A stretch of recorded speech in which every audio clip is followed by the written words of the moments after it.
Students grade 8-9 आज हम शुरू करें बायोलॉजी का जो हमारा अगला टॉपिक है डाइटरी फाइबर, जो कि है पेज नंबर 156 पे।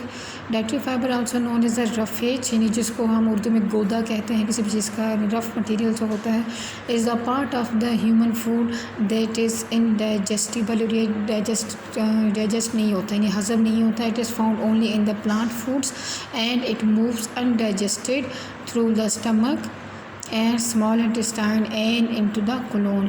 तो स्टूडेंट ये देखेंगे ये सोर्सेज इसके मेन क्या है, क्या हमें बताएगा कि ये प्लांट फूड में ज़्यादा होता है। जैसे आप गन्ने का जो रस है वो चूस लेते हैं, तो बाकी जो उसका रफ मटेरियल है वो डाइटरी फाइबर कहलाएगा।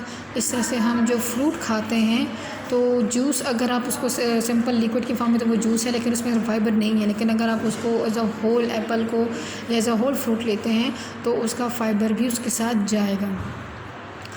There are two types of dietary fiber, insoluble and soluble. Insoluble fibers travel through the small intestine quickly. जो हल नहीं हो सकता फाइबर, वो क्या होता है कि वो इंटेस्टाइन में जो हमारी छोटी आंत है उसमें जल्दी से गुजर जाएगा। और wheat, bran, whole grain bread, यानी जो रोटी है, तो एंड सीरियल्स और जो बाकी जो अनाज हैं, as well as the skin of many fruits and vegetables consist of insoluble fibers. Soluble fibers breaks down as it passes through the digestive tract. जो soluble fiber होगा वो break down हो जाएगा और insoluble break down नहीं होता, forming a jail. तो ये जेल की शक्ल में आ जाता है। This gel traps some substances that helps in lowering the blood levels of cholesterol and sugar. Students ये जेल की शक्ल में आप अस्पगोल का छिलका देख सकते हैं, जो कि अगर वैसे भी आप पानी में इसको भिगो दें तो ये जेल की फॉर्म में आ जाता है। तो इट्स मीन कि it's a good example of a soluble fibre. Example of the soluble fibers are oats, beans, barley, and many fruits and vegetables. Physicians recommend consuming 20 to 35 grams of fiber per day. कितने recommendation दी हुई है कि 20 से 35 ग्राम का fibre जो है वो आप लाजमी पर डे जो है वो कंज्यूम करें। Fibre prevents and relieves constipation by stimulating movement of the intestine muscles, increasing the stool bulk and making stools softer and easier to pass. तो स्टूडेंट्स अगर क्वेश्चन आता है कि फ़ाइबर का फंक्शन क्या है, तो आप उसे ये इसमें ये स्टेटमेंट लिखेंगे। एक दूसरा ये भी था कि यहाँ पे हम पढ़ चुके हैं कि द जेल का जो ख़ास तौर पर जो सॉल्युबल फाइबर था उसका क्या फंक्शन था कि ये lowering the blood level of cholesterol. तो ये कोलेस्ट्रॉल में ब्लड लेवल को कम करने में काम आता है और शुगर के लेवल को भी कम करता है।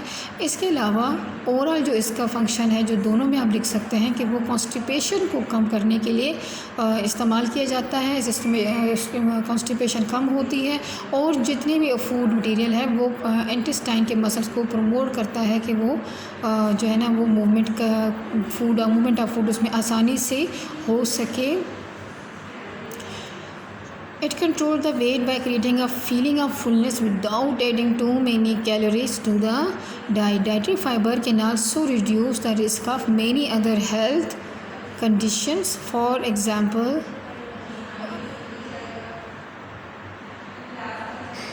dietary fiber can also reduce the risk of avoiding constipation, reduces the risk of developing hemorrhoids, swollen anal tissue. Students ये आपके अगर constipation को कम रखे होगी तो आप कॉन्स्टिपेशन को अवॉइड करने की वजह से बवासीर का रिस्क नहीं होगा।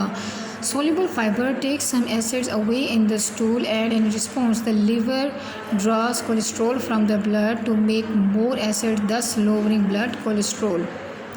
Soluble fiber slows absorption of the blood sugar from the small intestine, lowering the blood sugar levels.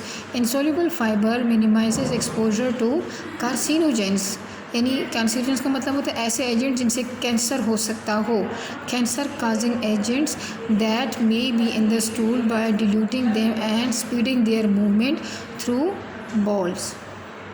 अगला जो हमारा टॉपिक आ रहा है वो है balance diet. Human require various types of nutrients in order to keep them healthy and fit. These nutrients should be taken appropriately in diet. Diet is the food in which an individual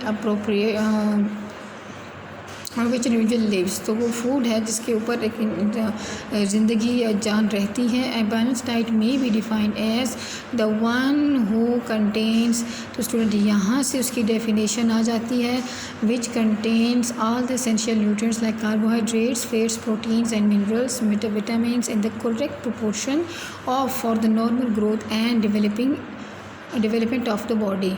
A balanced diet is related to the state of one's age, sex and activity. तो student balance diet को यानी ये as पे भी depend करता है कि age wise diet में चेंजेस आ सकती हैं, सेक्स पे डिटरमिन करता है कि मेल फीमेल की रिक्वायरमेंट अलग होती हैं, एंड एक्टिविटी कि आप कौन सा काम करते हैं, जो आपके रूटीन है उस हिसाब से देखकर भी डाइट को मेंटेन किया जाता है। It should not only take care of the different types of nutrient but also consider the energy requirement of the individual. The following chart shows some of the common foods taken in Pakistan and the percentage of carbohydrate, lipid and proteins in each of them. तो student ये कुछ foods की पूरे table आपको दिया हुआ है, जैसे ब्रेड, राइस, बनाना, पोटैटो, पिज़्ज़ा, एप्पल, कैबेज। तो ये सारे फूड सोर्सेज के नाम हैं, फूड के नाम हैं। अब इनमें कार्बोहाइड्रेट किस परसेंटेज पे पाए जाते हैं तो वो आप देख सकते हैं, लिपिड्स की क्या परसेंटेज है वो देख सकते हैं, प्रोटीन। तो स्टूडेंट आगे टेबल भी दिया हुआ है, आगे है ये पेज नंबर 158 पे कि एज वाइज फ़ीमेल की क्या रिक्वायरमेंट हैं, मेल की क्या रिक्वायरमेंट होंगी। तो सेडेंट्री का मतलब होता है जहाँ पे बहुत ज़्यादा हरकत मतलब नहीं है, बहुत ज़्यादा मूवमेंट नहीं है, तो फिर आपको कितनी कैलोरीज चाहिए।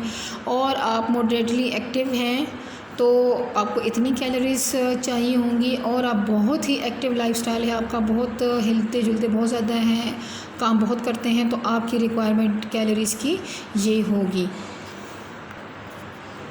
Relation of balanced diet with age, gender and activity during the growth period of body. There is a higher metabolic rate in the body cells and so the body needs a balanced diet that contains more energy. यानी growing period में भी ज़्यादा demand होती है। Adults need less protein per kg body weight but a growing boy a girl needs more protein per kg weight. अब यहाँ पे भी ये चीज़ रिक्वायरमेंट है कि एडल्ट को प्रोटीन की जो रिक्वायरमेंट होगी वो कम होगी बनिस्बत एक ग्रोइंग बॉय या गर्ल होगा जिसकी अभी हाइट जो है वो बढ़ सकती है, ग्रोइंग ईयर्स में है, तो उसको ज़्यादा प्रोटीन दरकार होगी पर केजी वेट के हिसाब से। Similarly children need more calcium and iron for their growing bones and red blood cells respectively. Given below are the recommended daily requirements of energy. Gender has an impact on the requirement of balanced diet. Women have comparatively less metabolic rate. तो womens का metabolic rate यानी food को break down करने का जो rate है वो कम है बनिस्बत मैन के, than the man of the same age and weight. So men need a balanced diet that provides comparatively more energy than the women require. Different people have different lifestyle and varied nature of work. A man with sedentary habits does not require as much energy as the man who is on his feet for most of the time. आप इस chart को फिर ज़रा गौर से देखिएगा, ठीक है। तो इंशाल्लाह कल हम नेक्स्ट टॉपिक की तरफ जाएंगे। अपना बहुत ख्याल रखिएगा, उसको जो भी हम कर रहे हैं टॉपिक को साथ साथ याद करके अच्छे से पहले समझना है, उसको अच्छे से याद करते रहें। अल्लाह हाफ़िज़।